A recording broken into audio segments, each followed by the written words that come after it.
farted again. Oh, one more time. Sup, though. You got your what? Sup! No. Get your snacks, your Cutter Buddy, and your Adidas. Check. I thought that said CIA. Check, check, check. This was something that happened so long ago that a lot of details are a little blurry. It's not like it happened yesterday. I'll try my best to fill in smaller details that I don't fully remember with how I best remember things played out. It was the last day of school. I was in the 4th grade. 4th grade was the last year in our elementary school where kids had to be picked up by their parents. 5th graders were allowed to walk home on their own. My mom would always be the one to pick me up. On the last day of school, my friend Dennis and I had a play date planned to celebrate the last day of school. Dennis wasn't in my class this year, but we had been friends since kindergarten. He was in a different dismissal hallway from me. After school was over, we single file lined up and walked to the exit door at the end of the hall, where we waited outside by our teacher, Miss Blue. I waited for Dennis's dad to appear from the crowd of parents shuffling in and out of the parking lot next to the doors. Then I heard my name. Tommy, Tommy. I look over and see a man waving at me as he approached. He introduced himself as Dennis's uncle and said he was picking me up. I went over to Miss Blue and said I'm being picked up. She asked, "Where is he, sweetie?" And I pointed to Dennis's uncle who waved at Miss Blue. Miss Blue dismissed me and I went with the man. He led us through the crowd and was a very quick and jittery talker, like he spoke fast and had a bit of a stutter. He was walking incredibly fast. It was almost hard to keep up with him with my backpack on. He explained to me that his brother, or Dennis's dad, was working later than expected, so he was driving me back. We got to his car, which was a dark red hatchback type car from what I remember, and it took me this long to acknowledge the giant elephant in the room. Where was Dennis? I'm saying! Weren't we picking him up too? The man turned to look at me in the back seat and said that Dennis was already at his house.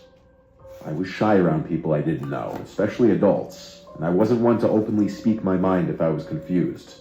But I was very confused. This was making less and less sense. The whole drive, the man kept yapping, telling stories of his days in elementary, asking me questions like what sports I played, what we're learning in class. Dennis's dad or uncle, whatever, was so incredibly easy to get him. Oh my God. Yes. If I had to guess, we were in the car for like 10 minutes, which honestly for our town where houses were right on top of each other, that was a while. My house was a 5-minute walk away from the school. We were definitely in an area I wasn't familiar with when he parked the car in front of his house. His house looked pretty normal to me from what I remember. He led us inside and shut the door and locked it behind us. It was really, really dark inside the place, and I realized why. All the curtains were shut. It almost felt like it was nighttime in there, especially because the only source of light was a dim lamp in the corner of the room. He then looked at me and smiled. I said, "Where's Dennis?" And he started acting really jittery and nervous seeming. He said something like, "Oh, I think he's downstairs playing video games. Give me a second. Wait here." He then disappeared into a nearby room, and I heard a door open and then footsteps descend. I was like, that's weird. Because Dennis doesn't play video games. He doesn't play video games, not at all. And never will. You know why? Because the sight of video games, he gets nauseous. He don't play video games.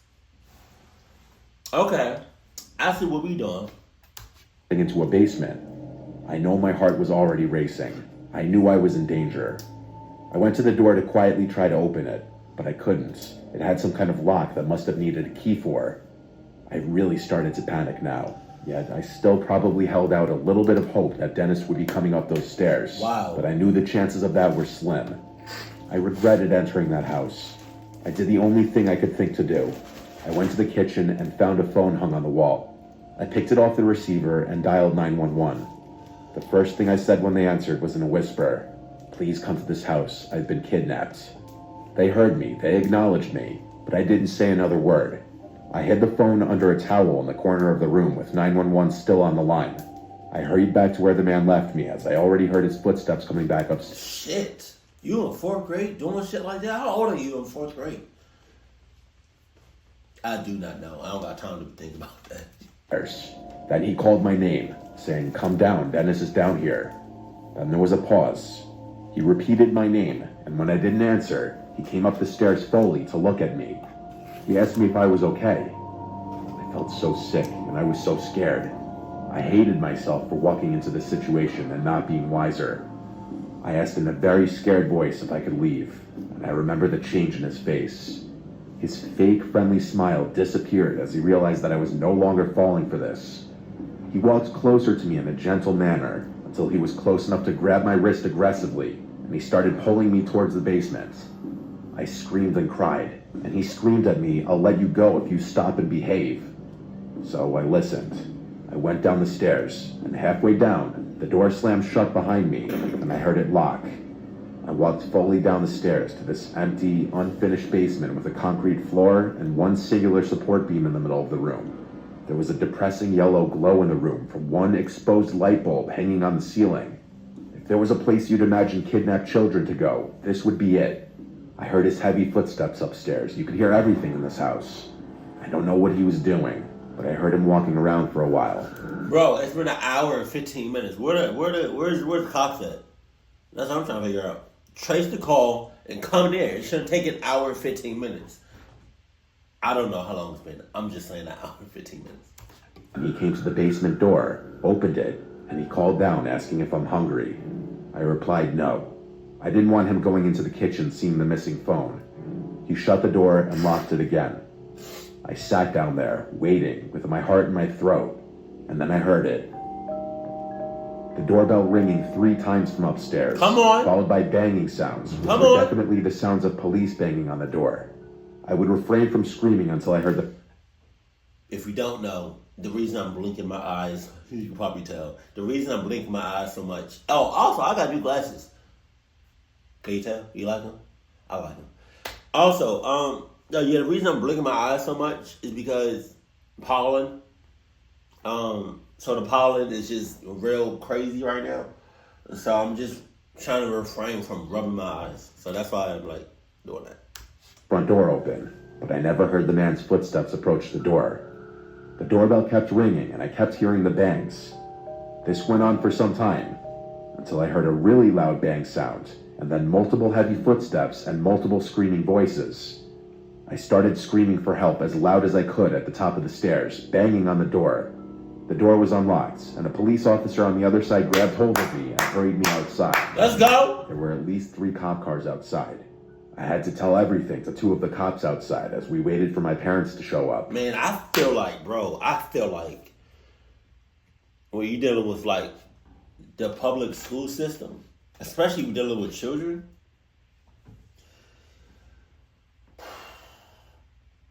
if it's not a school bus driver, even then you gotta like check the school bus drivers too. But like if a parent is picking their child up or children up, you gotta do like a double, triple, quadruple check on them. Like you gotta protect these kids. Hell no. Cause ain't no way it should have been that easy for a random ass person to get somebody else's child. God damn. The man from inside was brought outside and into a cop car in handcuffs, and that was the last time I ever saw him. When my parents arrived on the scene, my mom was bawling her eyes out.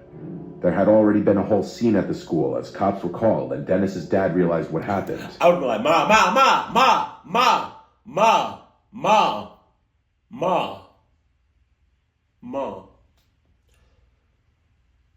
You can relax with the fake tears. You shut up. You can relax with the fake tears. Right? You can relax with the fake sobbing and the fake heartbreaks. Because if you were really sorry, if you really wanted to, you would have picked me up. You would have been on time or early. Cluck what you got going on. I'm priority. So you pick me up every day. Anytime I need you, you right then and there. front and center. Clock. I don't know why this shit happened, but it did. So you mess me with the fake tears, you mess me with the fake silence, you mess me with all that. I don't got time for it. I don't. I should sign the divorce papers right now. This man was a work associate of Dennis's father.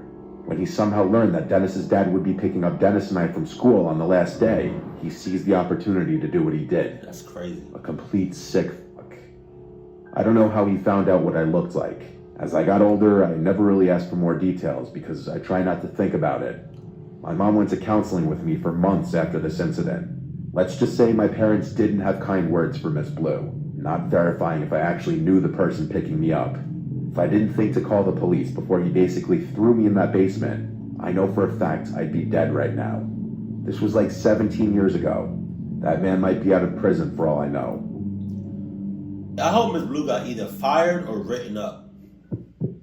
Don't transfer her to another school because she might do the same shit. It was junior year of high school, and it was the last day of school. A lot of people cut school this day or left early after lunch period. My friends and I were some of the latter. It was a stormy, dark day. A bunch of people from our grade originally planned to hit the beach on the last day of school, but that was obviously canceled. So my smaller core group of friends decided to do something else. There used to be an abandoned elementary school in town that hadn't been used for like 10 years. There were plans to tear it down by the year's end. So, still wanting to do something fun on the last day of school, we all agreed to break into the building and just fuck around exploring. All y'all that just did that are clock asses.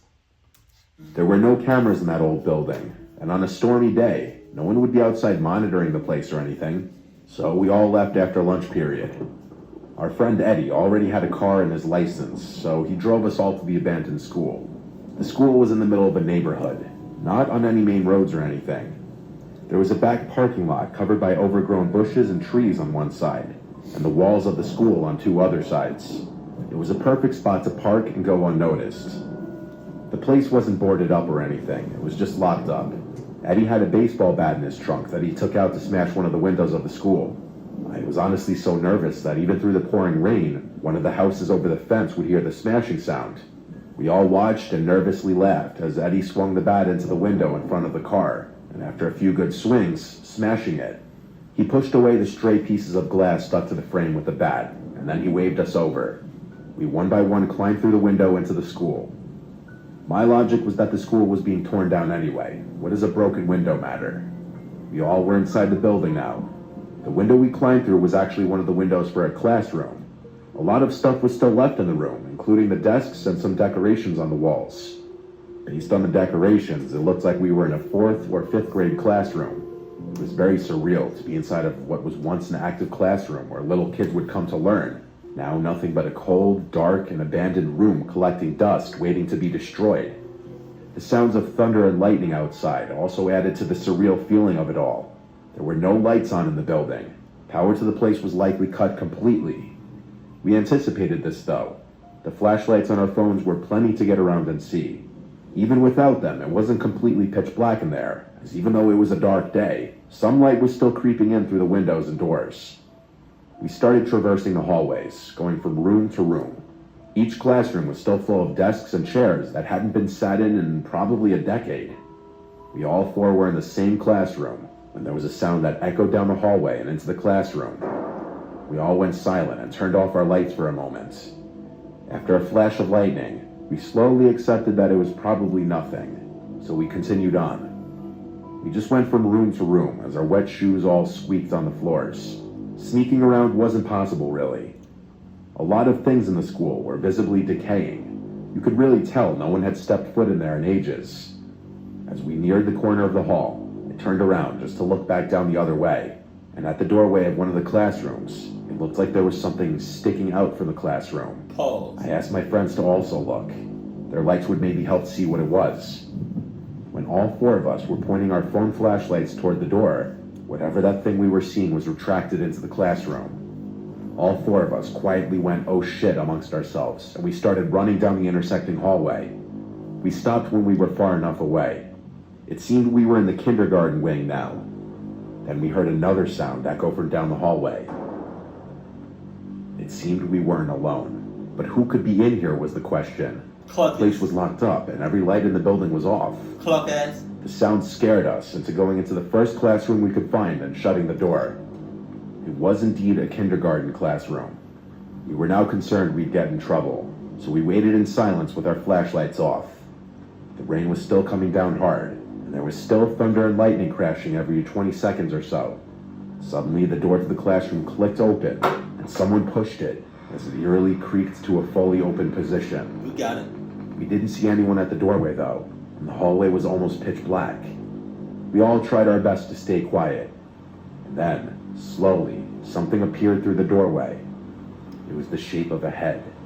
We all saw it, and when there was another flash of lightning, we saw what it was. It was in fact someone's head, looking into the classroom directly at us. I started apologizing for all of us, saying we're leaving. The person at the doorway didn't move.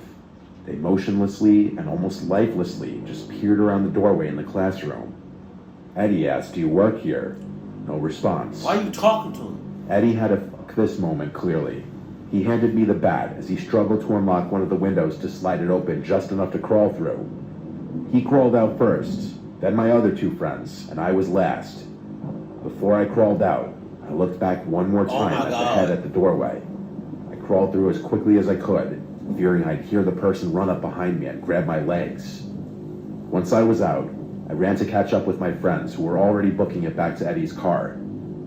We drove out of there in a hurry and never looked back. The building was torn down later that year and has since been turned into a park. Wow. Never got in trouble for breaking in. To this day, we have no idea if that was some kind of worker or just some random person. Either way, it was extremely creepy behavior on their part. Either way, y'all should have never did that shit in the first place. Lice? I don't know how to say it. When I was a freshman in college, I took a chemistry class. It was really difficult for me. The tables were arranged in groups of 4. I sat at a middle table at the left side all the way to the end. Next to me was a guy named Zach. He was very awkward. He gave me Reddit moderator vibes. Oh, no. To describe his appearance, he was like 5'8", he was a little overweight, and he had a really ugly, patchy beard. But he knew his stuff in chemistry. I think he was just good in school overall. We started to talk in a pretty cordial way when he noticed I sucked in class, and I would ask him for help. He started offering to do my homework for me, and he even let me cheat off him on tests. Are you a female? I never got any kind of flirtatious vibes from Zach, but that might have been because he was just too awkward to flirt in person. He eventually asked for my number so that he could send me homework-related stuff. Obviously, I gave it to him. He was helping me out a ton and didn't give off any threatening vibes. He just seemed a little reclusive. Fast forward to the last day of class, and Zach did something completely unexpected. He asked me if I wanted to go on a date with him after class. Oh, good. I had no physical attraction to Zach in the slightest, and our personalities were complete opposites. But he did help me throughout the semester maintain an A, so I had to let him down super politely. I lied and told him I'm going away to Miami for the next couple of weeks and won't be around. He right away responded, "What about when you get back?" I felt like 2 weeks was long enough of a gap in seeing each other where he would probably lose interest. So I said, "Yeah, I could be around," or something like that. He responded with a really cringy, "Cool," as he nodded his head in response. Cool. From here to the end of class that day was really awkward for me. After class, I left straight from my car and drove right home. I was a commuter, not a dormer, so after the last day of class was over, that was it. It was Thursday, and my other friends who went to the same school wanted to go out that night, so we hit town that night, and at some point, I got a text from Zach. He asked, "When are you going to Miami?" I told my friends all about Zach while we were drunk, how he got me an A, but now he wanted a date. My friends joked that I should just go on the date with him to be nice. I joked back sarcastically, "Yeah, for sure." I told myself I feel like if you go on this date, it's gonna be rats. He's gonna turn into a stalker. I feel like he already is a stalker, but I feel like he gonna become more of a stalker. He gonna become obsessed. I feel like he's already those things, but if you go on this date, it's gonna be rats for you. To it later, but I was drunk and completely forgot to. The next day, I woke up to 2 follow-up texts, one with question marks, and then the next one, "You're going to ignore me now that you don't need me anymore, right?" So I replied, "Hey, I'm sorry, I was packing. I'm going to Miami today." He replied almost instantly, saying, "Okay." Obviously, there was no Miami trip, but he should have never found that out. Later that night, my girls and I went out again, and while out, I got a scary text from Zach saying, "I thought you said you were going to Miami tonight." I almost dropped my drink when I saw this. I showed it to my girls, and they were all freaked out just like I was. I replied to Zach, "What do you mean?" And he replied, "Nothing, forget it. I just don't like liars." I genuinely was scared that I was being stalked. I looked around the whole bar, but he wasn't there, at least as far as I knew. So what the hell? I just didn't answer. At that point, I never planned on answering him again. It wasn't until late that night, shortly after I got home, like literally taking my shoes off inside, that there were knocks at the door. It had to be like 1 a.m. I said, "Who is it?" And it was Zach on the other side. He said, "It's me." I wanted to scream. I was home alone. I yelled through the door to leave, or my dad will come out and kick your ass. That seemed to work, as he didn't knock again. I texted everyone I knew about the situation, my family, all my friends. I was horrified. Some suggested calling the police. I said I would go to the nearest station tomorrow, but tomorrow didn't even come yet when I received a super long, disgustingly weird and creepy text from guess who? I was appalled when I picked up my phone and read it. This is what it said. "I'm feeling a lot of emotions right now after being used." That's crazy. I know. I'm sorry. 96 unread messages. It bothers me so much when I see shit like that. Like 15, 20, 30 messages unread. Just read them. Damn. I'm sorry. I hate that shit. By someone for months and then lied to. And hurt and anger are 2 of them. I thought from the start of the semester in chemistry class that our chemistry was through the roof. No, it wasn't. It wasn't. Where was you at? Huh? You wasn't with me? Hell no. You must have been on some shit when we met. All them times you was working, you must have been on some high ass shit. You must have been high as cluck. Cause our chemistry was way to cluck off. Hell no. What you talking about? Cluck out of here. I must say, I am hurt that you would make up something as elaborate as a 2-week-long Miami trip just to avoid going out with me. Even after I stuck my neck out for you all semester and risked my own academic standing. I definitely have noticed the way you looked at me sometimes in class, and I can't pretend there wasn't a hint of interest there. What? All I'm asking for at this point is for 1 date. That's it. I'm not asking your hand. Yeah, but I feel like, honestly, Zach, I feel like, player, this 1 date is going to be my last date. Marriage, though I surely would be quite an ideal husband to have if I do say so myself. I'm going to give you the benefit of the doubt that you needed more time to think over the prospect of going on a date with me. I know how much I have to offer, much more than these losers all over campus. If you want, I can come back to your house so we could talk about it in person. I am only making this offer once. I'm just very crushed to feel like I wasted so much this semester for nothing in return. Yours truly, Zach. I sent this to everyone. I didn't care that it was 3 a.m. I called my dad until he picked up, and I told him how scared I was.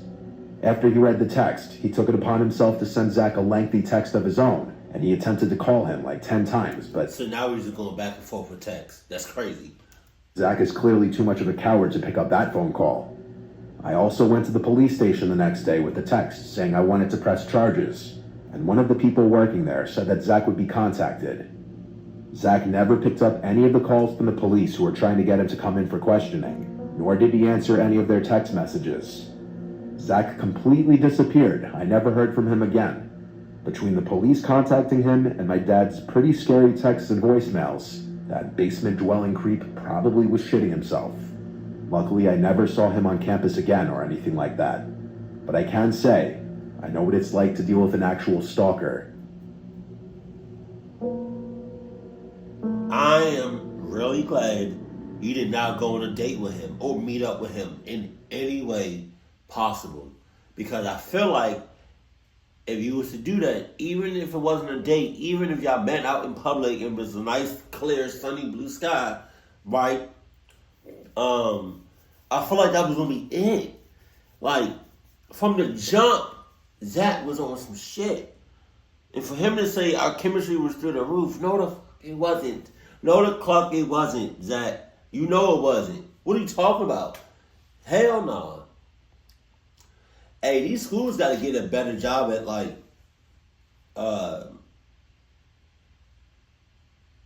keeping the cluckies out. That's all I'm saying. And Miss Blue, I hope you got fired or written up.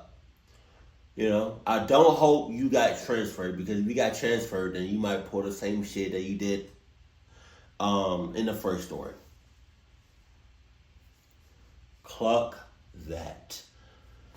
Usually when it was like my last day of school, literally I would just treat it as any other day and just go on the school bus and just go home. And that's it. I'm not doing no extra shit. Cluck that. Keep it cool, keep it classy. And I love you. Stay happy. My family.